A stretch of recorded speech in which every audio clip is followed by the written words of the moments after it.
Zdar, bratia! Dnes, 4. septembra 2009, máme za sebou voľbu už 24. vodcu nášho oddielu, ktorý už niekoľko rokov nesie názov školení profesionáli. Od čas, keď Janko Fogelton prišiel s myšlienkou založiť náš oddiel, prešlo už 85 rokov. S nastoleným trendom, keď sa každoročne vymení zadok na vodcovskej stoličke, prišli aj tento rok už spomínané voľby. Možno však trochu iné, s absenciou akejsi umelo vytváranej rivality plnej emócií. Tento rok len jeden horúci kandidát. Spoznáte, o koho ide? Je to veľmi šikovný chalán. Už takto mladý, dosť veľa takých zodpovedných úloh si berie na seba. To radcovanie v uplynulom roku nemal ľahké, mal tam samých takých malých chalanov. Malý, ale to vlastne nevedel písať, čiže dosť ťažko sa mu určite vytváral program pre tú družinu a napriek tomu, ako nezložil zbrane, nepovedal, Loizo, toto je veľa, Loizo, toto ja už robiť nebudem, ale práve že naopak.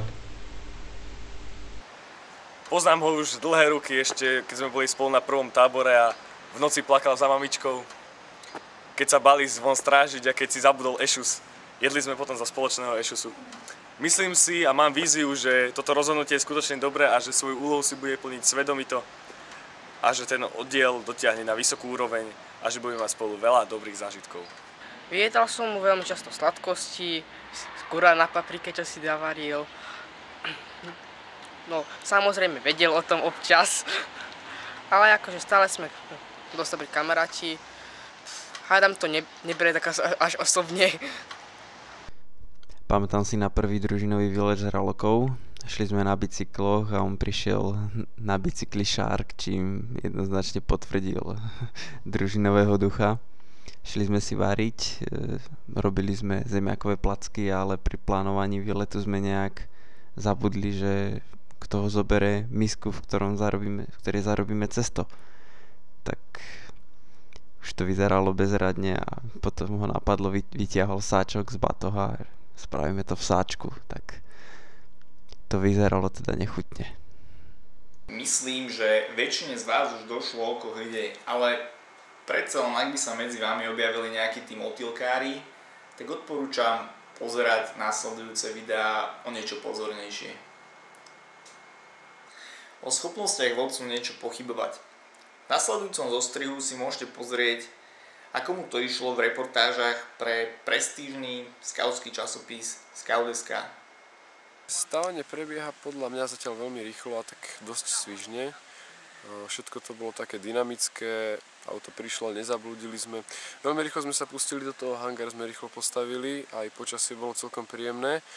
Čo sa už teraz nedá povedať, lebo máme momentálne také dosť upršané počasie, ale celkovo si myslím, že to ide dosť rýchlo, lebo postavili sme toho viac ako po minulé roky a zatiaľ sú len 2 dní stavania za nami.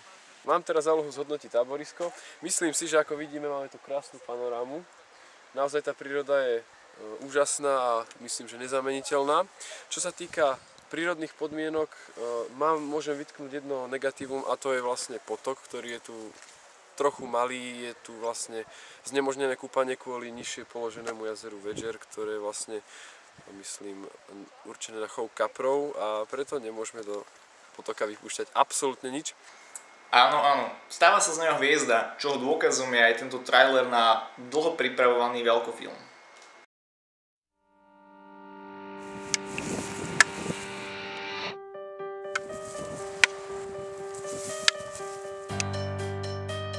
Semafor, učeň môj. Čaká ťa už len posledná skúška. Ty pohrdáš mojim učením? Nemohla by sa táto skúška pre jedenkrát obísť? Je to zbytočné pre bojovníka ako som. Mohol si byť najlepší. Milosť, prosím. Milosť ako môj syn! Ty si nikdy nebol môjim otcom. Slovíčka ako dobrovoľník, empatia, eurá sú v poslednej dobe veľmi populárne a nedá sa povedať, že by našemu novému otcovi boli cudzie. Dnes je 17. apríl 2009, deň narcisov. Máme tu dobrovoľníka Marcela z Privického dielu, ktorú sa spýtame na pár otázok. Čau Marcel. Ahoj Punťo. Tak čo, ako sa ti dnes páči? No dneska je to podľa mňa celkom dobré, podobne ako po minulé roky, až trošku na to počasie, ktoré nám tento rok zrejme nepraje, ale myslím si, že je to v poriadku. Čo by si povedal, ako dnes ľudia reagujú, aké sú ich reakcie? Reakcie ľudí, myslím, že sú všeobecne také pozitívne vo veľkej miere, ale občas sa stretneme aj s takým nejakým odmietnutím, ale vo veľkej miere ľudia prispievajú a nemajú problém vlastne nejak darovať a prispieť, urobiť dobrý skutok. Možno nejaké kuriózne situácie, nejaké výroky alebo odmietnutia? No, neviem, je toho dosť, človek si to až nepamätá, ale občas sa tu také odvolania na vládu a podobne, ale myslím, že to sú také hlúposti. A čo vravíš, aké je to teraz po zavedení eura? Prispievajú ľudia viac alebo menej? No to je zaujímavé, lebo po minulé roky to bolo takých 20 korún a tento rok už je to proste, ľudia nestíhajú prepočítavať tie centíky a hodia vám také sumičky, ktoré niekedy prekračujú 20 korún a ich 100-násobne, raz toľko dajú väčšinou po 2 eurá, čo je 60 korún, čo je myslím, že celkom slušný príspevok. Takže tak. Dobre, ja ti ďakujem Marcel a prajem ti veľa šťastia pri zbieraní. Marcel je známy svojou pokojnosťou, veď pri tých jeho zverencoch sa niečomu diviť. A my môžeme byť len radi, že nevymenil rovno šatu za biele pyžamo. V nasledujúcom videu uvidíte, že aj veľmi pokojný Marcel vie byť niekedy nesvoj. Snáď by som len dodal, keď musíš, tak musíš. Áno. No Marcel, tak mohol by si nám niečo povedať o tejto latrine? Nemohol, štípu ma komáre. Voda kvape, počkej, poď sem, hen tam daj ten toaleťak, hen to nedávaj tam, ale no daj to tam pekne krásne. Teraz mi podržíš ten igelit, ja ho prelepím, potom skočím do latriny. Zapichnem tam 3 kuly, aby to takto nevialo vo vetre ako trenky. A potom môžeme... Na záver by som chcel pogratulovať Marcelovi a poďakovať vám za správnu voľbu.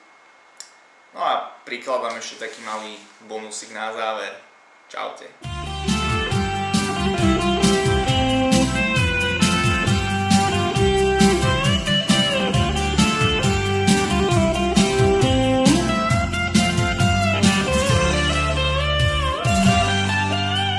Marcel z malého mesta je tu, veľkomesto odborná ruč. Marcel z malého mesta je tu, odišiel od sladkých záruk. V kufríku si nesie celý svoj domov, smiať sa mu však nesmieš, že vnútri má poskladané čisté krídla. Ešte trocha blúdi, má však oči, čo vidia. Marcel z malého mesta je tu, už mláďa sa drží na nohách. Marcel z malého mesta je tu, v očiach veľké áno má. Maličkom podnájme na smutnej posteli, kým ho láska nájde, držte mu palce na Vianoce.